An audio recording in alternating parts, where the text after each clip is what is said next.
அஸ்ஸலாமு அலைக்கும். கண்ணியத்திற்குரிய எல்லாம் வல்ல அல்லாஹு ஜல்ல ஷானஹு தஆலாவின் நல்லடியார்களே, மறுமையிலே நாம் வெற்றி பெற வேண்டுமானால் எந்தெந்த விஷயங்களிலே நாம் கவனம் செலுத்த வேண்டும் என்பதை நபிகள் நாயகம் ஸல்லல்லாஹு அலைஹி வஸல்லம் அவர்கள் நமக்கு கற்றுத்தந்திருக்கிறார்கள். அதுபோன்ற செய்திகளை தொடராக நாம் அறிந்து வருகிறோம். அதனுடைய தொடர்ச்சியாக மறுமையிலே நாம் வெற்றி அடைய வேண்டுமானால், முழுமையான வெற்றி அடைய வேண்டுமானால், நாம் கவனத்திலே கொள்ள வேண்டிய ஒரு முக்கியமான செய்தியை நபிகள் நாயகம் ஸல்லல்லாஹு அலைஹி வஸல்லம் அவர்கள் நமக்கு சொன்னார்கள். அது என்ன செய்தி என்றால், மறுமையை நம்பக்கூடியவர்கள் பெரும்பாலும் கடமையான வணக்கங்களை, முக்கியத்துவம் வாய்ந்த வணக்கங்களை கண்டிப்பாக சிரத்தையோடு செய்து முடித்து விடுவார்கள். ஏனென்றால் கடமையான வணக்கங்களை செய்ய தவறினால், முக்கியத்துவம் வாய்ந்த வணக்கங்களிலே குறை வைத்தால் மறுமையிலே நாம் வெற்றி பெற முடியாது என்பதை அனைவரும் அறிந்து வைத்திருக்கிறார்கள். ஆனால் சின்ன சின்ன காரியங்கள், அற்பமானவை என்று நினைக்கக்கூடிய காரியங்கள், வணக்கங்கள், இவற்றிலே மறுமையை நம்பக்கூடிய பலரும் தவறிழைத்து விடுவதை, தவற விட்டு விடுவதை நாம் சர்வசாதாரணமாக பார்க்கிறோம். இதெல்லாம் ஒரு சின்ன விஷயம் தானே, இதெல்லாம் செய்யாட்டி இப்போ என்ன என்ற மாதிரி நினைத்து அவர்கள் மறுமையிலே தோல்விக்கான ஒரு பாதையை நோக்கி சென்று கொண்டிருக்கிறார்கள். நபிகள் நாயகம் ஸல்லல்லாஹு அலைஹி வஸல்லம் அவர்கள் தம்முடைய இறுதி பேருரையிலே, கடைசி ஹஜ்ஜிலே இறுதி பேருரையிலே இதை பற்றி தெளிவாக ஒரு எச்சரிக்கை செய்தார்கள். என்ன எச்சரிக்கை? அல்லாஹுவை, ஏகத்துவத்தை யார் புரிந்து ஏற்றுக்கொண்டார்களோ அவங்க ஒரு காலத்திலையும் வேற பக்கம் போயிட மாட்டாங்க. ஏகத்துவத்துக்கு வந்த ஒரு முஸ்லீம் ஒரு காலத்தில் ஏகத்துவத்தை விட்டு விலகி இணை கற்பிக்கிற கொள்கைக்கு போவானான்னா போகவே மாட்டான். பரம்பரையாக வரக்கூடிய முஸ்லீம்களில் சில பேர் போகிறாங்க என்று சொன்னால் அவங்களுக்கு ஏகத்துவம் சொல்லாததுனால போகும்போதே ஒரேடியாக போயிட்டாங்க. வந்துட்டு யாரும் போக மாட்டாங்க. எந்த ஒரு முஸ்லீமாக இருந்தாலும், முஸ்லீம் அல்லாதவர்களாக இருந்தாலும், இதுதான் ஏகத்துவ கொள்கை என்பதை சரியாக விளங்கி கொண்டார்களேயானால் ஒரு காலத்தில் ஏகத்துவத்தை திரும்பி போகவே மாட்டாங்க. அப்போ ரசூல் ஸல்லல்லாஹு அலைஹி வஸல்லம் சுட்டி காட்டுறாங்க. என்ன சுட்டி காட்டுறாங்க? ஏகத்துவத்தை ஏற்றுக்கொண்ட நீங்கள் அல்லாஹ்வுக்கு இணை கற்பிப்பீர்கள் என்று நான் பயப்படவில்லை. ஷைத்தானே அதில் நம்பிக்கை இழந்து விட்டான். ரசூல் ஸல்லல்லாஹு அலைஹி சொல்றாங்க, ஷைத்தான் உங்களை அதில் கெடுக்க முடியாது. ஏகத்துவத்தை ஏற்றுக்கொண்ட ஒருத்தனை கல்லை வணங்கக்கூடியவனாக, காற்றை வணங்கக்கூடியவனாக, சூரியனை வணங்கக்கூடியவனாக, மனிதனை வணங்கக்கூடியவனாக, செத்தவர்களை, உயிரோடு உள்ளவர்களை வணங்கக்கூடியவனாக அவனுக்கு மாற்ற முடியாது. ஷைத்தான் நம்பிக்கை இழந்து விட்டான். ரசூல் ஸல்லல்லாஹு அலைஹி வஸல்லம் சொல்றாங்க, ஏகத்துவத்தை ஏற்றுக்கொண்ட நீங்கள் ஷைத்தான் ஏமாற்றுவதிலிருந்து உங்கள் விஷயத்தில் நம்பிக்கை இழந்துட்டான். இவங்களை கெடுக்க முடியாது, ஏகத்துவத்திலிருந்து திருப்ப முடியாது. வேற எதுல அவன் உங்களை கெடுப்பான் தெரியுமா? வலாக்கின் பிமா துஹக்கிரூன மின் அமாலிக்கும், எந்த அமல்களை அற்பமாக நினைக்கிறீர்களோ, சின்னது என்று நினைக்கிறீர்களோ, சாதாரணமானது என்று நினைக்கிறீர்களோ அதில் உங்களை கெடுத்துருவான். அதை உங்களை அற்பமாக கருத வைத்து அதை செய்யாமல் ஆக்கி அதில் உங்களுக்கு கிடைக்க வேண்டிய நன்மைகளை இல்லாமல் ஆக்கி உங்களுடைய மறுமை வாழ்க்கையை கேள்விக்குறியாக்கிடுவான் என்று நபிகள் நாயகம் ஸல்லல்லாஹு அலைஹி வஸல்லம் அவர்கள் நம்ம கவனம் செலுத்த வேண்டிய விஷயங்கள்ல இந்த சின்ன விஷயம் என்று தான் நிறைய நம்ம கோட்டை விடுகிறோம், நிறைய ஏமாந்து போயிடுறோம் என்று பெருமானார் ஸல்லல்லாஹு அலைஹி வஸல்லம் அவர்கள் எச்சரிக்கிறாங்க. அவங்க வாழ்நாளில் வெறும் பெரிய பெரிய விஷயத்தையா சொல்லிவிட்டு சின்னதுகளை சொல்லாமல் விட்டது இல்லை. நபிகள் நாயகம் ஸல்லல்லாஹு அலைஹி வஸல்லம் அவர்கள் அல்லாஹ்வுடைய பாதையில் உயிரை தியாகம் செய்வதை சொன்ன மாதிரி நகம் வெட்டுவதையும் சொன்னாங்க. ரெண்டு ஒண்ணா? அது எவ்வளவோ பெரிய விஷயம். நகம் வெட்டுவது எவ்வளவோ சின்ன விஷயம். நகம் வெட்டுவதையும் சொல்லி தந்தார்கள், தலைமுடியை சுத்தமாக வைத்துக் கொள்வதை சொன்னார்கள், மற்றவங்க குளிக்கிறதை பற்றி சொன்னார்கள், பல் துளைக்கிறதை பற்றி கூட சொன்னார்கள். சின்ன சின்ன விஷயங்களையும் அவர்கள் தான் சொல்லி தந்தார்கள், பெரிய பெரிய விஷயங்களையும் அவர்கள் தான் சொல்லி தந்தார்கள். இன்றைக்கு நம்ம பார்த்து கொண்டிருக்கிறோம், இந்த ஏகத்துவ கொள்கையை நம்ம மக்கள்கிட்ட சொல்லும் பொழுது சில விஷயங்களை இதெல்லாம் செய்யக்கூடாது, இதெல்லாம் மார்க்கத்தில் இல்லாதுன்னு சொல்ல வந்தா சின்ன சின்னதெல்லாம் இவங்க சொல்றாங்க. நமக்கு பேர் சின்ன சின்னதையெல்லாம் சொல்லி என்ன செய்யறாங்க, மக்களை வந்து திசை திருப்புறாங்கன்னு சொல்லி ஒரு தவறான விமர்சனம் செய்யக்கூடிய காட்சியெல்லாம் இன்னைக்கு பார்த்து கொண்டிருக்கிறோம். ஆனால் நபிகள் நாயகம் ஸல்லல்லாஹு அலைஹி வஸல்லம் அவங்க சொல்லி தந்ததை எடுத்துக்கொண்டீர்களே, ஆனால் பெரிய விஷயம்னு ஒரு 10% தான் இருக்குங்க. எல்லாம் சின்ன விஷயங்கள் தான். 90% விஷயம் என்னது, சின்ன சின்ன விஷயங்களாக தான் இருக்கும். அப்போ அந்த மாதிரி ரசூல் ஸல்லல்லாஹு அலைஹி வஸல்லம் தங்களுடைய வாழ்நாளில் சின்ன விஷயங்களையும் கற்றுத் தந்திருக்கிறார்கள், பெரியதையும் கற்றுத் தந்திருக்கிறார்கள். எந்த அளவுக்கு சொன்னாங்க, நீ ஒரு மனிதன் வாகனத்தில் ஏற முடியாமல் நிற்கிறான், துஐனுர் ரஜுல் அலா தாபத்திஹி சதகா, அவனை தூக்கி அந்த வாகனத்தில் ஏறுவதற்கு நீ உதவி செய்கிறாய், அது உனக்கு நல்ல விட்டுறாத. இதில் பெரிய விஷயமா? ஒரு ஆள் வண்டியை ஸ்டார்ட் பண்ண முடியாமல் நிற்கிறாரு, ஒரு உதவச்சா ஸ்டார்ட் ஆயிரும், இதை போய் செஞ்சு கொடுக்கணும், இது பெரிய விஷயமா? ஆனால் விட்டுறாத, இதையும் விட்டுறாத. ரசூல் ஸல்லல்லாஹு அலைஹி வஸல்லம் சொல்கிறாங்க, வாகனத்தில் இருக்கக்கூடிய தன்னுடைய சவுக்கை கீழே போட்டார், அந்த காலத்தில் சவுக்கை கீழே போட்டார், அந்த காலத்தில் சாவியை கீழே விட்டார், நம்ம எடுத்து கையில் கொடுக்குறோம். அப்போ இது வந்து உனக்கு வந்து சதக்கா, இது உனக்கு ஒரு நல்லறம், இது நீ இழந்துடாத. ரசூல் ஸல்லல்லாஹு அலைஹி வஸல்லம் சொல்கிறாங்க. அட சும்மா சுப்ஹானல்லாஹ்ங்கற ஃபீ குல்லி தஸ்பீஹத்தின் சதக்கா, சுப்ஹானல்லாஹ்டா சதக்கா, அது பெரிய நல்லறம். அல்ஹம்துலில்லாஹ்னா நல்லறம், அல்லாஹ் அக்பர்னா நல்லறம். அல்ஹம்துலில்லாஹ்னா பெரிய பயங்கரமான ஒரு விஷயமா? அல்ஹம்துலில்லாஹ் என்று சொல்வதற்காக வேண்டி 6 மாதம் உழைக்கணுமா? பெரிய கஷ்டப்படணுமா? பெரிய எனர்ஜிலாம் வேஸ்ட் பண்ணணுமா? ஒன்று சும்மா அல்ஹம்துலில்லாஹ்னு போயிடலாம். இது பெரிய நல்லறம். எந்த அளவுக்கு நல்லறம்? நபிகள் நாயகம் ஸல்லல்லாஹு அலைஹி வஸல்லம் சொல்றாங்க, ஒரு மனிதன் வயிறு புடைக்க சாப்பிடுகிறான், சாப்பிட்டுட்டு அல்ஹம்துலில்லாஹ் என்று சொல்கிறான், அந்த வயிறு புடைக்க சாப்பிட்டதுக்கு இதுவே போதுமானதாக ஆகிவிடுகிறது. அல்லாஹ்வுக்கு செலுத்த வேண்டிய நன்றி, அவ்வளோ சாப்பாடு சாப்பிட்டதுக்கு நமக்கு ஒரு ஆள் தேங்க்ஸ் சொன்னால் விட்டுருவானா? ஹோட்டலில் போய் சாப்பிட்டுட்டு வயிறு புடைக்க சாப்பிட்டு சாப்பாடு கொடுத்து நன்றினா விடுவானா? காசு கேட்பான்ல. ஆனால் அல்லாஹ்வுக்கு எது போதுமா? அல்ஹம்துலில்லாஹ் போதும். வயிறு புடைக்க சாப்பிட்டு விட்டு ஒரு சின்ன ஒரு அல்ஹம்துலில்லாஹ்னு சொன்னால் என்னுடைய அடியான் அவன் சாப்பிட்ட சாப்பாட்டுக்கு நன்றி செலுத்தி விட்டான். அப்போ அல்லாஹ்வுடைய பார்வை எப்படி இருக்குன்னா, சின்ன சின்ன விஷயங்களுக்கெல்லாம் பெரிய பெரிய மார்க்கு போட்டு விட்டுறான். அவன் சின்ன சின்ன விஷயங்களுக்கெல்லாம் பெரிய பெரிய தர்ஜாவை தந்து விடுகிறான். இப்படி சின்னது சின்னதாக நினைத்து நம்ம விடுகிற காரியத்தில் தான் நம்முடைய மார்க்குகள் குறைந்து விடுகிறது. நம்ம பரீட்சையில் போய் உட்கார்ந்துருக்கிறோம், பரீட்சையில் இருக்கும் பொழுது 10 மார்க்கு உள்ள கேள்வி ஒரு 3 இருக்கும், 1 மார்க்கு கேள்வி, 2 மார்க்கு கேள்வி, 1.5 மார்க்கு கேள்வி, இந்த மாதிரி கேள்விகளாக ஒரு 70 மார்க்கு தேரும். நம்ம என்ன செய்யணும், சின்னது எல்லாம் 1 மார்க்கு தானே, இதெல்லாம் 1.5 மார்க்கு தானே விட்டால் நீங்கள் 3 பெருசும் எழுதுனா பாஸ் ஆக முடியுமா? 3க்கு வேண்டாம் ரைட்டு போடுவானே, அது வெறும் 30 தானே கிடைக்கும். 3 கேள்வி 10 மார்க் வாங்கினீங்கன்னா 3 விஷயத்தை சரியாக செஞ்சேன்னு ஆகுமே தவிர அதுக்கு எப்படி பாஸ் மார்க் போடுவான்? அப்போ பரீட்சை ஹாலில் உட்காந்துருக்கணும், என்ன செய்யணும், 10 மார்க்கு கேள்வியும் தான் எழுதணும், 2 மார்க்கு கேள்வியும் தான் எழுதணும். 2 மார்க்கையும் எழுதினா தான் டோட்டலில் வந்து என்ன செய்யுது, நம்மளை தூக்கி நிப்பாட்டு, நாங்கள் பெருசை மட்டும் செஞ்சு சின்னதை விட்டுருவோம் அப்படின்னு இருந்தோமே, ஆனால் நம்ம தோத்துருவோம். பரீட்சை ஹாலில் இப்படி நினைக்கிறோமோ, வாழ்க்கையில் தோத்துடுறான்ல. இப்படி தான் எல்லாத்துலையும் வாழ்க்கையில் நீங்கள் பார்த்தீங்கன்னா நம்ம சின்னதை விடுறது இல்லை. இது போலி வாதம். எது இதெல்லாம் சின்ன விஷயங்கள், இதெல்லாம் பெரிய விஷயமா, வரலாற்று பெரிய விஷயமா, நெஞ்சில் கை கட்டுறது பெரிய மேட்ரா அப்படின்னு ஒரு இபாதத்தை அல்லாஹ்வுடைய ரசூல் சொன்னதை ரசூலை விட இவங்க பெரிய ஆளா பார்க்குறாங்க. ரசூல் ஸல்லல்லாஹு அலைஹி வஸல்லம் அவங்க சொல்லி தந்த ஒரு சுன்னத்தை இதெல்லாம் ஒரு பெரிய விஷயமா? அப்போ இந்த பெரிய விஷயம் இல்லாத வந்து ரசூலை சொல்லி தந்துட்டாங்களா? இந்த பெரிய விஷயம் இல்லாத அவங்க வழிகாட்டிட்டு போயிட்டாங்களா? சமுதாயத்தை குழப்பறதுக்குள்ளே சொல்லி தந்துட்டு போயிட்டாங்களா? அப்போ இந்த பெரிய விஷயமா இருந்தாலும் சின்ன விஷயமா இருந்தாலும் அந்த சுன்னத்தை பேணுவதற்காக நாங்கள் விட்டுத்தர மாட்டோம் இருந்தால் சின்னதில் உறுதியாக இருந்தது பெருசை விட மாட்டீங்க.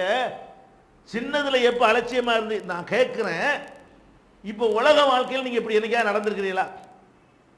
எப்படி சாப்பாடு வைக்கிறாங்க, பெரிய விஷயம் எது சோறு, சின்ன விஷயம் எது ஊறுகாய் கூட்டு அப்பளம், இதெல்லாம் சின்னது எங்களுக்கு வேணாம், வெறும் சோத்தை மட்டும் தின்ட்டு போன யாராவது செய்கிறோமா?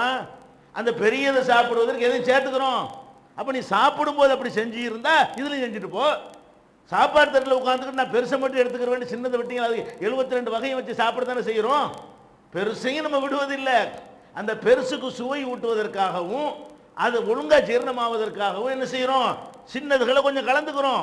அப்போ நீங்கள் சாப்பிடும்போது அப்படி நடந்து இருந்தால் இபாதத்தில் தீனில் எப்படி நடந்துட்டு போங்க. சாப்பிடும்போது நடக்க மாட்டேங்கிறீங்க. ஒரு வியாபாரி இருக்கிறாரு, எல்லாம் விற்குவார். குண்டூசிலேருந்து பேனாவிலேருந்து சீப்புலேருந்து சோப்பு வரைக்கும் விற்பார். 500 ரூபா சாமானும் வச்சிருப்பாரு, 50 காசு சாமானும் வச்சிருப்பாரு. நம்ம போய் ஒரு சீப்பு தாங்க, எல்லாம் சின்ன விஷயம், வெளியப்படாது. இவன் தேர்வானா? ஒரு வியாபாரி ஒரு கடை வச்சுக்கிற ஆள் அவர் என்ன செய்யணும்? செல்போனு கேட்டாலும் அவர் விற்கணும், சீப்பை கேட்டாலும் விற்கணும். நாங்கள் இதுதான் 1000 ரூபா சாமான் தான் விற்போம், 2000 ரூபா தான் விற்போம், இதெல்லாம் ஷோவுக்கு வச்சிருக்கிறோம்னு சொன்னால் ஷோவுக்கு வச்சுக்கிற வேண்டியதுதான். அப்போ ஒரு வியாபாரியை நீங்கள் பார்க்குறீங்க, அவர் என்ன செய்வது இல்லை, நாங்கள் சின்னதெல்லாம் தொட மாட்டோம், பெருசை மட்டும்தான் சொல்லி சின்னதெல்லாம் ஷோவுக்கு வச்சுக்கிற மாட்டார். அது பாட்டுக்கு என்ன 50 காசு சாமான் தான் கொண்டா, அதான் வியாபாரம்ங்கிறது. அப்போ ஒரு வியாபாரி நீங்கள் எடுத்துக்கிட்டீங்கன்னா இப்படி நடக்கிற காட்சியை பார்க்குறீங்க. நீங்கள் போடுற சட்டை இருக்குது, பெரிய விஷயம். சட்டையில் பட்டன் இல்லாத சின்ன விஷயம். பட்டன் இல்லாட்டி திறந்து போட்டு போவீங்களா? சட்டையில் பட்டனே இல்லை, பட்டன் இல்லாட்டி பெரிய விஷயமா சின்ன விஷயமா? சட்டையே இல்லாட்டி பெரிய விஷயம், சட்டையில் பட்டன் இல்லாட்டி சின்ன விஷயம் தானே. அப்போ நம்ம என்ன செய்யறல, பட்டன் வந்து போச்சுன்னா பட்டன் சின்ன, இதெல்லாம் பெரிய மேட்ரா. செருப்பு அந்த ஒரு செருப்பு இல்லை, செருப்புலாம் ஒரு மேட்ரா, என்ன மானத்தையா மறைக்குது அப்படி நடந்து போவோமா? நம்ம அப்படி போக மாட்டேங்கிறோமாங்க. மூஞ்சிலாம் புழுதி படிஞ்சிருக்குது, புழுதி படிஞ்ச செத்தா போயிடுவீங்க. வெளியே போகிறோம், இதெல்லாம் சின்ன விஷயம்ப்பா, அடுப்பு கறி தானே பட்டிருக்கு மூஞ்சில், அடுப்பு கறி பட்டா இதுக்காக நாங்கள் துடைக்கணுமா, பெரிய விஷயம், செத்தா போயிருக்கணும் அடுப்பு கறி பட்டா அப்படின்னு அடுப்பு கறியை பூசிட்டு வெளியே போய் யாராச்சும், சின்ன விஷயம் தானே அது. அப்போ துன்யாவில் மட்டும் சின்னதை கரெக்டாக பேணுவாங்க. மனிதனுடைய மனநிலை எப்படி இருக்குன்னு கேட்டால், துன்யாவில் மாத்திரம் என்ன வேணுமா, சின்னதையும் விட மாட்டாங்களாம், பெருசையும் விட மாட்டாங்களாம். ஒரு சின்ன ஒரு முடி நீட்டிட்டு இருந்தால் கூட அதை அப்படி படிய வச்சு இப்படி தண்ணி தொட்டு ஒழுங்காக படிஞ்சிச்சாலும் 72 கண்ணாடி, இதெல்லாம் சின்னதாக பெருசா அற்பமானதை நம்ம பார்க்குறோமா இல்லையா? அது ஏன் தீனில் வரமாட்டேங்குது? துன்யாவுடைய விஷயங்களில் மாத்திரம் 1000 ரூபாய்க்கு ஒரு ஜாமான் வாங்குகிறோம், 600 ரூபாய்க்கு ஜாமான் வாங்கிட்டோம், 400 ரூபா மிச்சம் தர்றான், எல்லாம் சின்ன விஷயம் நீ வச்சுக்கடா. அதை 40 ரூபாய் இப்படி விடுவோமா? 100 ரூபாய் கூட ஜாமான் வாங்கிட்டு 10 ரூபா மிச்சம் இருந்தா நம்மளாம் பெருசு தான், 100 ரூபா தான், 10 ரூபாய் எங்களுக்கு வேணாம் வச்சுக்கன்னு சொல்லியிருப்பீங்களா? பஸ் கண்டக்டர்கிட்ட 10 காசுக்கு சண்டை பிடிச்சி கேஸ் போட்டவங்களாம் இருக்கலாம். பஸ்ஸில் டிக்கெட் பாக்கி 10 பைசா கொடுக்கலங்கிறதுக்காக வேண்டி. அப்போ 10 காசு தானே நீ விட்டியா? 50 காசு நினைக்காக விட்டுருக்கிறியா? அப்போ துன்யாவில் காசு விஷயத்தில், காசுன்னா சின்னது பெருசு எனக்கு எல்லாம் வேணும், மற்ற எல்லாத்துலையும் திங்கிறது சின்னது பெருசெல்லாம் வேணும். ஒரு டாக்டர் இருக்கிறாரு, அவர் என்ன செய்கிறாரு, நம்ம போகிறோம் தலைவலி, சின்ன விஷயம் வெளியே போடா, அறுக்கிறது இந்த மாதிரி ஏதாவது கொண்டு வா அப்படி சொன்னார்னா அவன் தருவானா? இந்த நோயாளி இப்போ என்ன பண்ணுறது, தலைவலிக்காரன் என்ன பண்ணுறது, தலைவலின்னு போனால் காய்ச்சல் போனால் என்ன செய்யணும், தலைவலிக்கும் ஒரு மருந்து தரணும், காய்ச்சலுக்கும் தரணும், வயிற்று வலிக்கும் தரணும், ஆப்ரேஷன் வந்து அதையும் பண்ண தெரிஞ்சால் என்ன செய்யணும், அதையும் பண்ணணும், எல்லாத்தையும் தானே பண்ணணும். நான் யார் தெரியுமா, நான் டாக்டரு, நீ என்ன சின்ன சின்ன விஷயத்துக்கு வந்திருக்கிறேன்னா இப்படி. அப்போ நபிகள் நாயகம் ஸல்லல்லாஹு அலைஹி வஸல்லம் கற்றுத்தந்த மார்க்கத்தில் என்ன கிடையாது, சின்னதுன்னு சொல்லி அலட்சியப்படுத்துவது கிடையாது. இது எதனால் இந்த நோய் வருது தெரியுமா? எல்லா சின்னதுக்கு அப்படி வர்றது இல்லை. சில சின்ன விஷயங்கள் மக்கள் புரியலைங்கிற காரணத்தினால அவங்க எதிர்ப்பாங்க. இந்த எதிர்ப்பை தாங்கிறதுக்கு தைரியம் இல்லாதனால, கோழைத்தனத்தின் காரணத்தினால என்ன செஞ்சிருவாங்க, மாடி ஏதாச்சும் பெரிய பிரச்சனை ஆயிரும், அடிப்பான். நம்ம சின்ன விஷயம்தான், எல்லா சின்ன விஷயத்துக்கும் கவனமாக தான் இருக்கிறாங்க. ஆனால் எந்த சின்ன விஷயத்தில் கோட்டை விடுவாங்கன்னு பார்த்தீங்கன்னா, எதை சொன்னால் மக்கள் மத்தியில் எதிர்ப்பு வருமோ, மக்கள் அறியாமையில் இருக்கிறார்களோ அதை போய் சொன்னால் நமக்கு என்ன வரும், பிரச்சனை வரும். பிரச்சனை வர்ற காரணத்துக்காகத்தான் இந்த ஒரு போர்வையை போத்துறாங்களே தவிர சின்னது பெருசுங்கிற மேட்டரே கிடையாது. இன்னும் சொல்றேன், இந்த சின்னது பெருசு என்று வாதம் பண்ணக்கூடியவர்கள் பெருசையாவது இப்படி சொன்னாங்களாண்டா கிடையாது. என்ன பெருசு, தர்காவில் போய் தர்கா இடிக்கணும்னு சொல்லியிருப்பாங்களா அவங்க? அது சின்னதா பெருசா? ஷிர்க்கு சின்னதா பெருசா? அப்ப ஷிர்க்கை இவர்கள் சொன்னது கிடையாது. நம்முடைய பிரச்சாரத்தை கொச்சைப்படுத்துவதற்காக வேண்டி இவங்க வரலாற்றை சொல்றாங்கன்னு சொல்றாங்க. சரி, வரலாற்று சின்னது உங்க கருத்துப்படி, இது மதுஹப் சின்னதா? அல்லாஹ் ரசூலுக்கு தான் மார்க்கத்தில் அதிகாரம் நினைக்கிறதுக்கு பதிலாக மனுஷனுக்கு அதிகாரத்தை மாத்துறீங்களே, அது சின்னதா பெருசா? வணக்கங்கள் அல்லாஹ்வுக்கு மாத்திரம் சொந்தம்ங்கிற ஒரு மார்க்கத்தில் வணக்கத்தை இறந்து போன ஆட்கள் கொண்டு கொடுக்குறீங்களே, அது சின்னதா பெருசா? அல்லாஹ்வை தவிர மற்றவங்களுக்கு நேர்ச்சை பண்றது சின்னதா பெருசா? அப்ப இதுகளை பற்றிலாம் இவர்கள் கண்டிச்சு பேசியிருப்பார்களா? சின்னது பெருசுன்ற வாதத்தை வைத்து நம்மளை திசை திருப்பக்கூடியவர்கள் இதையெல்லாம் பேச மாட்டாங்க. வரதட்சணை எதிர்த்து தான் களம் இறங்கி இருப்பாங்களா? பெருசையும் இவர்கள் சொன்னது கிடையாது, சின்னதையும் சொன்னது கிடையாது. எதை சொன்னால் மாலை போடுவார்கள் அதை சொல்வார்கள், எதை சொன்னால் விசில் அடிப்பார்கள் அதை சொல்வார்கள், எதை சொன்னால் பாராட்டுவார்கள் அதை செய்வார்கள், எதை சொன்னால் எந்த ரியாக்ஷனும் காட்ட மாட்டார்கள் அதை சொல்வார்கள். எதை சொல்ல மாட்டாங்க, எதை சொன்னால் எதிர்ப்பு வரும் அதை சொல்ல மாட்டாங்க, எது தேவையோ அதை சொல்ல மாட்டாங்க. நோய்க்கு தானே ட்ரீட்மெண்ட் பண்ணணும், நல்லா இருக்கிறவனுக்கு ட்ரீட்மெண்ட் பண்ணுவாங்க. நல்லா இருக்கிறவனுக்கு நான் மருந்தை குடிச்சிட்டு போன்னு சாய தண்ணியை கொடுப்பாங்க. நோயாளிகளே மருந்து கொடுக்கணும். நோயாளிகளுக்கு சிகிச்சை பண்ண, நோயாளி ஊசி குத்தும் போது கத்த தான் செய்வான், வலிக்கத்தான் செய்யும். ஆபரேஷன் பண்ணும்போது அலறத்தான் செய்வான். விட முடியுமா அதுக்காக வேண்டி? அப்போ சில பிரச்சனைகள் நம்ம நோயாளிகளுக்கு ட்ரீட்மெண்ட் பண்ண போகும் பொழுது அவங்கள்ட்ட இருந்து குழந்தை முண்டுமா இல்லையா, அது மாதிரி முண்டுகிறார்கள். நம்ம விடக்கூடாது, இழுத்து பிடிச்சி என்ன செய்யணும், அதுக்கு உரிய ட்ரீட்மெண்ட்டை கொடுத்து ஆகணும். அப்போ சின்ன விஷயங்கள் பெரிய விஷயங்கள்ங்கிற இந்த கான்செப்ட், இந்த அடிப்படை நம்மை வழிகேட்டில் கொண்டு சேர்த்து விடும்.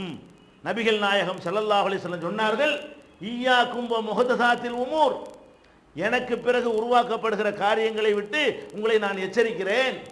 குல்ல முஹதஸத்தின் பிதா, எனக்கு பின்னால் உருவாக்கப்படுகிற எல்லாமே பிதா, அனாச்சாரம். இதையும் கிண்டல் பண்ணிக்கிறாங்க. இது சொன்னது ரசூல் ஸல்லல்லாஹு அலைஹி வஸல்லம், இது நம்மளா சொல்லலை. எனக்கு பிறகு எதெல்லாம் உண்டானதோ அவ்வளவும் அனாச்சாரம் என்று ரசூல் ஸல்லல்லாஹு அலைஹி வஸல்லம் அவர்கள் சொல்லிட்டாங்க. அது சின்னதாக இருந்தால் அனாச்சாரம் தான், பெருசாக இருந்தால் அனாச்சாரம் தான். நான் கேட்குற, சின்ன தொழுகையில் இருந்துக்கிட்டு இருக்கீங்க, தொழுகையில் இருக்கும் பொழுது கியாமில் நின்று ஓதுறோம்ல, நின்று கொண்டு அல்ஹம்து சூராவெலாம் ஓதிட்டு இன்னொரு சூறாவையும் ஓதிட்டு ருக்குக்கு போகிறதுக்கு முன்னாடி சுப்ஹானல்லாஹ் சுப்ஹானல்லாஹ் சுப்ஹானல்லாஹ்ங்கறான் ஒருத்தன். இது சின்னதாக பெருசா? சின்னது தானே. இது எதிர்ப்பதா விட்டுறதா சின்னதுண்டு? தொழுகையில் முதல்ல சனா ஓத சொல்லியிருக்கு, அல்லாஹும்ம பாயிது பைனி ஓதுறீங்க, அப்புறம் அல்ஹம்து சூரா ஓதுறீங்க, அப்புறம் ஒரு சூறா ஓதுவீங்க, அப்புறம் ருக்குவுக்கு போகணும், ருக்குவில் தான் அதை போய் ஓதணும். சுப்ஹான ரப்பியல் அலீம் ருக்குவில் ஓதணும். ஒருத்தனை செய்கிறான் நின்றுக்கிட்டே சுப்ஹான ரப்பியல் அலீம் சுப்ஹான ரப்பியல் அலீங்கிறான். இது சின்னதா பெருசா? நல்ல விஷயம் தானே. ஒரு சின்ன ஒரு சொல்லத்தானே சொல்கிறான், அல்லாஹ் தானே புகழ்றான், ஒரு சின்ன ஒரு மிஸ்டேக் தானே அப்படி நினைக்கிறதா, அல்லது ரசூலுல்லாஹ் சொல்லாத இவன் ஏன் செஞ்சான் அப்படின்னு பார்க்குறதா? நம்ம எப்படி பார்க்கணும்? இந்த மார்க்கத்தில் நமக்கு அதிகாரம் இல்லை. இந்த மார்க்கத்தினுடைய அதிகாரி அல்லாஹ்.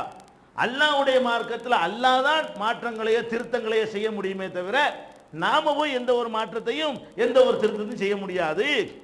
ஒரு வீடு கட்டிருக்கான், ஒரு புதுசு அன்னைக்கு தான் வீடு கட்டியிருக்கிறான், கோடிக்கணக்கான ரூபாய் லட்சக்கணக்கான ரூபாயை போட்டு பயங்கரமாக பெயிண்ட்லாம் அடித்து வீடு கட்டி வச்சிருக்கிறான். நம்ம போய் கறி கட்டை எடுத்துகிட்டு போய் செவத்தில் கிறுக்கி வச்சுட்டு வர்றோம். சின்ன கிறுக்கு தானே விடுவானா? சாத்திப்பட மாட்டான். ஏன்? வீட்டுக்கு சொந்தக்காரன் அவன், உனக்கு என்ன தெரியும் அந்த வழி? அது சம்பாரித்து எப்படி ரசித்து கட்டியிருப்பான், அதுக்கு என்ன பாடுபட்டிருப்பான் அவனுக்கு தெரியும், நமக்கு தெரியாது. அப்போ நம்ம வீட்டில் ஒருத்தர் கீறுவதை நம்ம ஒத்துக்கிற மாட்டோம்னா அல்லாஹ்வுடைய மார்க்கத்தில் கீறுன்னு அல்லாஹ் ஒத்துக்குருவானா?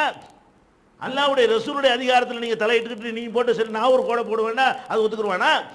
அப்போ அல்லாஹ்வுக்கும் ரசூலுக்கும் அதிகாரத்தில் நீங்கள் சின்ன ரிமார்க் பண்ணாலும் சரி தான், சின்ன கேடு செஞ்சாலும் சரி தான், அது அல்லாஹ் ஒத்துக்கிற மாட்டான். உப்பு கரைசல் அள்ளி ஊற்றினா விட்டுருவீங்களா நீங்கள் உங்கூட்டு செவத்தில்? அப்போ உங்கூட்டு செவத்தில் அதெல்லாம் செய்யக்கூடாதுன்னு சொன்னால் அல்லாஹ்வுடைய மார்க்கத்தில் எப்படி செய்வீங்க? அலா லில்லாஹி தீனுல் ஹாலிஸ், இந்த தூய்மையான மார்க்கம் அல்லாஹ்வுக்கு சொந்தமானது. இந்த மார்க்கத்தில் அல்லாஹ்வுடைய ரசூலுக்கு கூட அதிகாரம் கிடையாது. அல்லாஹ் சொன்னதை எடுத்து சொல்கிற அதிகாரம் இருக்கே தவிர உண்டாக்கி சொல்கிற அதிகாரம் ரசூலுக்கு அல்லாஹ் கொடுக்கல. நபிகள் நாயகம் ஸல்லல்லாஹு அலைஹி வஸல்லம் அவர்கள் அவங்களுடைய மனைவிமார்கள்ட்ட ஏற்பட்ட ஒரு கோபத்தில் இனிமேல் நான் தேன் சாப்பிட மாட்டேன், ஹராம் அப்படின்னு சொல்லிட்டாங்க. தேன் அல்லாஹ் ஹலால் ஆக்குனது. தேன் ஷிஃபான் அல்லாஹ் சொல்கிறான். அப்போ தேனை பற்றி அல்லாஹ் பாராட்டி புகழ்ந்து சொல்லி இருக்கும் பொழுது நபிகள் நாயகம் ஸல்லல்லாஹு அலைஹி வஸல்லம் அவங்க இனிமேல் நான் தேன் சாப்பிட மாட்டேங்கிறாங்க. உடனே அல்லாஹ் என்ன செஞ்சான்? இதை சொல்ல நீ யாருங்கிறான். அல்லாஹ் கேட்குறான், யா அய்யுஹன் நபியு, நபியே லிம துஹர்ரிமு மா அஹல்லல்லாஹு லக, அல்லாஹ்வாகிய நான் உனக்கு ஹலால் ஆக்குனதை நீ எப்படி ஹராமாக்குவ? தபுத்தகி மர்லாத் அஸ்வாஜிக்க, உன் மனைவிமார்களை சந்தோஷப்படுத்துறதுக்காக வேண்டி நான் ஹலால் ஆக்குனதை நீங்கள் ஹராமாக்குவீங்களோ? அல்லாஹ் கேட்குறான். அப்போ இதில் என்ன விளங்குது? மார்க்கத்தில் ஹலால் ஹராம முடிவு செய்கிற விஷயங்கள் ரசூல் ஸல்லல்லாஹு அலைஹி வஸல்லம் எடுத்து தான் சொல்ல முடியுமே தவிர உண்டாக்கி சொல்ல இயலாது. நபிகள் நாயகமாக இருந்தால் கூட, அல்லாஹ்வுடைய தூதராக இருந்தால் கூட அவங்களுக்கு எதெல்லாம் பிடிக்கல அதெல்லாம் ஹராம் ஆயிருமா? அவங்களுக்கு எதெல்லாம் பிடிக்குதோ அதெல்லாம் ஹலால் ஆயிருமா? பிடிக்காட்டி நீங்கள் திங்காமல் போகணும், ஹலாலாக்க முடியாது. நபிகள் நாயகம் ஸல்லல்லாஹு அலைஹி வஸல்லம் அவர்கள் சபையில் உட்கார்ந்துருக்கிறாங்க. உடும்பு கறி கொண்டாந்து வைக்கப்படுது. விருந்து எல்லாரும் உட்காந்து சாப்பிட போகும்பொழுது ரசூல் ஸல்லல்லாஹு அலைஹி வஸல்லம் சாப்பிட போகிறாங்க. போகும்பொழுது இந்த விருந்து கொடுத்தவங்க சொல்கிறாங்க, அல்லாஹ்வுடைய தூதரே இது உடும்பு கறி, நீங்கள் யோசிச்சுக்கிறீங்க சாப்பிடுவீங்களான்னு பாருங்கள். உடனே கையை எடுத்துடுறாங்க. அப்போ பக்கத்தில் ஹாலித் இப்னு வலீத் அந்த சஹாபி இருக்கிறார். அந்த சஹாபி என்ன சொல்கிறாரு? அல்லாஹ்வுடைய தூதரே ஹராமுன் ஹிய யா ரசூலல்லாஹ், அல்லாஹ்வுடைய தூதரே இது ஹராமா? இப்படி கையை கொண்டு போய் எடுத்துட்டீங்களா, ஹராமா? அப்ப ரசூல் ஸல்லல்லாஹு அலைஹி வஸல்லம் ஹராம் இல்லை, எனக்கு பிடிக்கல. அப்ப எனக்கு பிடிக்கலன்னு தான் சொல்ல முடியுமே தவிர உங்களுக்கு பிடிக்காது எல்லாத்துக்கும் ஹராம் ஆயிராது. நபிகள் நாயகம் ஸல்லல்லாஹு அலைஹி வஸல்லத்துக்கு சில பொருள்கள் பிடிக்கவில்லையானால், நமக்கே சில பொருள் பிடிக்கலையானால், சிலர் ஆடு பிடிக்காது, சில பேருக்கு மாட்டுக்கறி பிடிக்காது, சில பேருக்கு கத்திரிக்காய் பிடிக்காது, சில பேருக்கு உருளைக்கிழங்கு பிடிக்காது, சில பேருக்கு ஒவ்வொன்றும் அலர்ஜி இருக்கும், மனசுக்கு ஒவ்வாத பொருள் இருக்கும், சாப்பிடாம இருக்கலாம், தப்பு இல்லை. நான் எனக்கு பிடிக்கலங்கிறனால இனிமேல் எவனும் சாப்பிடக்கூடாதுன்னா அதை சொல்றவன் அல்லாஹ் தான். அல்லாஹ்வுடைய ரசூல் கூட சொல்ல முடியாது. அப்ப நபிகள் நாயகம் ஸல்லல்லாஹு அலைஹி வஸல்லத்துக்கு அல்லாஹ் என்ன கட்டளை போடுறான்? நான் ஹலாலாக்குனதை நீ எப்படி ஹராமாக்குவ? நான் அதை சொல்லணும், நான் சொன்னதை எடுத்து தானே சொல்லணும். இன்னமா அலர் ருசுலி பலாகுல் முபீன், இன் அலர் ருசுலி இல்லல் பலாகுல் முபீன், வமா அலைனா இல்லல் பலாகுல் முபீன். இப்படி நபிமார்கள் சொன்னதாக குர்ஆன் சொல்லுகிறது. இதுக்கெல்லாம் என்ன அர்த்தம்? நபிமார்கள்லாம் போய் மக்கள்கிட்ட சொன்னாங்களாம், வமா அலைனா இல்லல் பலாகுல் முபீன், தெளிவா எடுத்து சொல்றதை தவிர, அங்கேருந்து வாங்கி சொல்றதை தவிர வேற ஒரு அதிகாரம் எங்களுக்கு இல்லை. ரசூல்மார்களை நாங்கள் வந்திருக்கிறோம்னு சொன்னா நாங்களாம் கண்டுபிடிச்சி ஒன்றும் உங்களுக்கு சொல்ல மாட்டோம். அந்த ரைட் எங்களுக்கு தரப்படலை. எங்க ரைட்டு என்ன? வாங்கி சொல்ற வேலை மட்டும்தான் எங்கள் மீது. இன் அலர் ருசுலி இல்லல் பலாகுல் முபீன், ரசூல்மார்களுடைய வேலை தெளிவாக எடுத்து சொல்வது மாத்திரம்தான். இப்படி நபிகள் நாயகம் ஸல்லல்லாஹு அலைஹி வஸல்லம் அவர்களை பற்றி அல்லாஹ் சொல்றான்னு சொன்னா, நபிமார்களை பற்றி சொல்கிறான் என்றால் நம்ம என்ன செய்யணும்? மார்க்கத்தில் சின்னதுன்னு வந்தாலும் சரி காப்பாற்றணும், தீனை காப்பாற்றணும். அவன் வீட்டில் நீ கருப்பு கோடு போட நீ யாரு? அல்லாஹ்வுடைய வீட்டுக்கு பெயிண்ட் அடிக்க நீ யாரு? அல்லாஹ்வுடைய மார்க்கத்தை நீ சீர்படுத்த நீ யாரு? அதுல குறை கண்டுபிடிக்க நீ யாரு? அதுல வந்து அல்லாஹ்வுக்கு தெரியாத ஒன்றை நீ சொல்லி கொடுக்க வர்றதுக்கு நீ யாரு? சொல்ல வேண்டிய எல்லாத்தையும் சொல்லி முடித்து விட்டான். அப்ப அதனால அந்த சின்னது பெருசுங்கிற அந்த நோயிலிருந்து நம்ம விடுபட்டால் தான் நம்ம மறுமையில் வெற்றி பெற முடியும். நபிகள் நாயகம் ஸல்லல்லாஹு அலைஹி வஸல்லம் சொன்னார்கள், ஒரு அடியான் கடமையான வணக்கங்களை கொண்டு என்னை நெருங்கிட்டான், ஆனால் உபரியானது சின்னது, கடமையானது பெருசு, உபரியானது சின்னது. உபரியான வணக்கங்களை கொண்டுதான் மேலும் மேலும் என்னை நெருங்குகிறான். எவ்வளவு நெருங்குகிறான்? எந்த அளவுக்கு என்றால், ஹத்தா அகூன சம்அஹுல்லதி யஸ்மஉ, அவன் கேட்கிற காதாக நான் ஆகிவிடுவேன். எதை கொண்டு? சின்னதை கொண்டு. பெருசை கொண்டு நெருங்குறான். இந்த நஃபிலான உபரியான எக்ஸ்ட்ராவான கடமை இல்லாத நம்மளா விரும்பி கூடுதலாக செய்யக்கூடிய, அனுமதியோடு குர்ஆன் ஹதீஸ் ஆதாரத்தோடு செய்யக்கூடிய இந்த மாதிரி வணக்கங்களை கொண்டுதான் எப்படி நெருங்குறோம்? அவன் பிடிக்கிற கையாக நான் ஆகிறேன், அல்லாஹ் சொல்றான். அவன் கேட்கிற காதாக நான் ஆகி விடுகிறேன், அவன் பேசுகிற வாயாக நான் ஆகி விடுகிறேன், அவன் என்னை நோக்கி ஒரு ஜான் வந்தால் நான் ஒரு முளம் வர்றேன் அவனை நோக்கி. இப்படியெல்லாம் அல்லாஹ் சொல்றானே. அல்லாஹ் சொல்வதாக நபிகள் நாயகம் ஸல்லல்லாஹு அலைஹி வஸல்லம் அவர்கள் எடுத்து காட்டுறாங்களே. இது எதனால் கிடைச்ச நெருக்கம்? சின்ன விஷயங்களில் நம்ம கூடுதல் கவனம் செலுத்துறதுனால கிடைக்கிற நெருக்கம். அதனால மார்க்கத்தில் சின்னது பெருசு என்று என்ன செய்யக்கூடாது? அலட்சியப்படுத்தக்கூடாது. இன்னும் சொல்ல போனால் சில சின்ன விஷயங்களுக்கு ரசூல் ஸல்லல்லாஹு அலைஹி வஸல்லம் அவர்கள் இஸ்லாத்தை விட்டு வெளியேறணும்னு சொல்றாங்க. வீட்டில் யாரும் மூத்தா போயிட்டாங்க, ஒரு சோகம் நடந்து போச்சு. சோகம் நடந்தால் என்ன செய்வாங்க? சட்டையை கிழிச்சுக்கிட்டு, சட்டையை கிழிக்க பெரிய விஷயமா? ஒரு ஆள் கொலை பண்ணுற மாதிரி விஷயமா? இல்லை சட்டையை கிழிச்சு என்ன செத்தா போயிட போறீங்க? ஒரு சோகம் நடந்தால் என்ன செய்யறான்? ஒரு சட்டையை கிழிச்சு ஒன்று கத்துறான். இது ரசூல் ஸல்லல்லாஹு அலைஹி சொல்றாங்க. அல்ல கண்ணத்தில் அரைஞ்சிக்கிறான். அவன் கண்ணத்தில் அவன் அரைஞ்சா பெரிய விஷயமா சின்ன விஷயமா? உன் கண்ணத்தில் அரைஞ்சா பெரிய விஷயம் சொல்லு, அவன் கண்ணத்தில் அவன் அடிச்சுக்கிட்டா சின்னதா பெருசா? இப்படி அடிச்சுக்கிறான். இது என்னது? சின்ன விஷயம் நம்ம பார்வையில். ஆனா அல்லாஹ்வுடைய ரசூல் என்ன செய்யறாங்க? லைஸ மின்னா மன் தரபல் ஹுதூத், கண்ணத்தில் அடிச்சுக்கிறோம் நம்மளை சேர்ந்த ஆளை இல்லை. அப்ப சின்னதுக்கு என்ன வெயிட்னு வாங்கி போச்சா? இப்ப நமக்கு தான் அது சின்னது. ரசூல் ஸல்லல்லாஹு அலைஹி வஸல்லம் சொல்றாங்க, நான் காட்டி தராத ஒன்றை சின்னதை செஞ்சாலும் சரிதான், வெளியே போ, இங்க உனக்கு அனுமதி கிடையாது, என்னை சேர்ந்தவன் இல்லைன்னு அர்த்தம். ஓடி இஸ்லாத்தை விட்டு வெளியே. நீ இஸ்லாத்தில் கிடையாது, என்னை ரசூலுல்லாஹ்வை சேர்ந்தவன் இல்லாட்டி அதுக்கு என்ன அர்த்தம்? இஸ்லாத்தில் என்ன அர்த்தம்? சக்கல் ஜியூ, யார் சட்டையை கிழித்து கொள்கிறானோ அவன் நம்மளை சேர்ந்தவன் இல்லை. சட்டையை கிழிச்சா நம்மளை சேர்ந்த ஆள் இல்லை, கண்ணத்தில் அடிச்சுக்கிட்டா நம்மளை சேர்ந்த ஆள் இல்லை. அப்ப ஏன் ரசூல் ஸல்லல்லாஹு அலைஹி வஸல்லம் சொன்னாங்க சின்னதானே இது? சட்டையை கிழிச்சதுக்காக வேண்டி நம்மளை சேர்ந்தது இல்லைன்னு ஒரு பெரிய விஷயத்தை சொல்லணுமா? அவனை இஸ்லாத்தை விட்டு வெளியேற்றணுமா? அதுக்குரிய அதிகாரம் படைத்தவர் வெளியேற்றுகிறார். அது நீங்க ஒபே பண்ணணும், கட்டுப்படணும். அதற்கு யார் அதிகாரம் பெற்றிருக்கிறார், அல்லாஹ்விடத்தில் வாங்கி இருக்கிறாரோ அவர் இதை சொல்றாருன்னா நீ கட்டுப்படணும். ரசூல் ஸல்லல்லாஹு அலைஹி வஸல்லம் இது பிடிக்காது. அதனால தான் சொன்னாங்க, எனக்கு பிறகு உண்டான காரியம் சின்னதாக இருக்கட்டும் பெருசா இருக்கட்டும், தீனி என்ற பெயரில் உண்டானால் அது உங்களை நரகத்தில் கொண்டே சேர்க்கும். எல்லாமே வழிகேடு தான். பெருசா இருந்தாலும் சின்னதாக இருந்தாலும் என்ன செய்யுது? வழிகேடு தான். இதை நம்ம கவனமாக இருந்து கொள்ள வேண்டும். இந்த சின்னது பெருசு என்று நம்மளை தடமுறலை செய்யக்கூடியவர்களிருந்து நம்ம கேர்ஃபுல்லாக கவனமாக இருக்க வேண்டும். நபிகள் நாயகம் ஸல்லல்லாஹு அலைஹி வஸல்லம் அவர்கள் இந்த சின்னதில் எப்படி கவனமாக இருந்தாங்க என்பதற்கு அவங்க வரலாற்றில் நிறைய சம்பவங்கள். ஒரு மனுஷன் இன்னொரு மனுஷனுக்கு அநியாயம் செய்யக்கூடாது, இது நம்ம விளங்கி வச்சிருக்கிறோம். அநியாயம்டா என்ன, நம்ம என்ன அநியாயத்துக்கு அர்த்தம் வச்சிருக்கிறோம்? மிதிக்கிறது அநியாயம் நினைச்சிருக்கிறோம், அவன் சொத்தை பறிக்கிறது அநியாயம் நினைக்கிறோம், அவனை வெட்டுறது குத்துறது அநியாயம் நினைக்கிறோம். அல்லாஹ்வுடைய ரசூல் இது அநியாயம்ன்றது நமக்குலாம் தெரிஞ்ச விஷயம். எதையெல்லாம் அநியாயம்னு பார்த்துருக்குறாங்க தெரியுமா? கொஞ்சம் பால் வருது, ரசூல் ஸல்லல்லாஹு அலைஹி வஸல்லம் அவங்க இருக்கிற சபையில் யாரோ ஒரு அன்பளிப்பாக கொண்டு பால் கொடுக்குறாங்க. வலது பக்கமெல்லாம் பெரிய பெரிய தலைவர்களாக இருக்கிறாங்க. அபூபக்கர், உமர், இந்த மாதிரி பெரிய பெரிய சஹாபாக்கள்லாம் எங்கே இருக்காங்க? வலது பக்கம் இருக்கிறாங்க. இடது பக்கம் பார்த்தா ஒரு பையன் பொடியை உட்காந்துருக்கிறான். ரசூல் ஸல்லல்லாஹு அலைஹி வஸல்லம் சார் வலது பக்கம் பொடியே இருக்கிறான், இடது பக்கம் பெரிய பெரிய தலைகளாக உட்காந்துருக்கிறாங்க. ரசூல் என்ன செய்கிறாங்க தெரியுமா? இந்த பாலை யாருக்கு கொடுக்கணும்? அவங்க கொண்டு வந்த மார்க்க பிரகாரம் வலது பக்கத்துக்கு தான் முன்னுரிமை. ஆனால் வலது பக்கம் பார்த்தா பொடியன், இடது பக்கம் பார்த்தா அபூபக்கர், உமர்.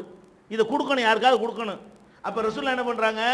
இந்த பையன்கிட்ட கேட்குறாங்க, தம்பி பெரிய பெரிய ஆளுக்கெல்லாம் இருக்கிறாங்களே, பர்மிஷன் கொடுக்குறியா? நான் கொடுத்துட்டுமா? உனக்கு தான் ரைட்டு, உனக்கு தான் இந்த உரிமை. இந்த அநியாயம் கூட உனக்கு நான் செய்ய மாட்டேன். உனக்குத்தான் சட்டப்படி வலது என்ற முறையில் உனக்குத்தான் உரிமைங்கிற பொழுது நீனாக விட்டு தந்தாலே தவிர நான் அதை பறிக்க முடியாது. இதை அநியாயம், அவங்க இது நம்ம அநியாயம் சொல்லுவோமா? இதை நம்ம பார்வையில் இது ஒரு தப்புன்னு தெரியுதா? போடா, உனக்கெல்லாம் மதிக்கணும் இல்லை, ஒரு ஆளா எனக்கு தான் கொடுப்பேன், நம்ம அப்படி செய்வோம். அல்லாஹ்வுடைய ரசூல் என்ன பண்ணுறாங்க? இதுவும் அநியாயங்கிறாங்க. அவன்கிட்ட பர்மிஷன் கேட்குறாங்க, தம்பி என்ன செய்ய, பெரிய ஆளுகள்லாம் பார்த்துக்கப்பா, உங்கள்கிட்டேருந்து கிடைக்கிற இந்த வாய்ப்பு எனக்கு எப்போயாவது கிடைக்குமா? நான் விட்டு தர மாட்டேன்ற அந்த பையன். சின்ன பையன் சொல்கிறான், என்ன நீங்கள் உங்கள் கையினால் ஒரு பொருளை எனக்கு தர்றீங்கன்னா அதை எப்படி நான் விட்டு தருவேன்? எனக்கு தான் வேணும்னு வாங்கி அந்த பையன் குடிச்சு போகிறான், இவங்களுக்கு கிடைக்கல. அப்போ இதில் என்ன வழங்குது? நபிகள் நாயகம் ஸல்லல்லாஹு அலைஹி வஸல்லம் அவங்க இந்த அணுகுமுறையை கையாண்டது இல்லை. அதனால சின்னது பெருசு எல்லாத்துலேயும் கவனம் செலுத்தி மறுமையில் வெற்றி பெறக்கூடிய நன்மக்களாக அல்லாஹ் நம் அனைவரையும் ஆக்கி அருள்வானாக.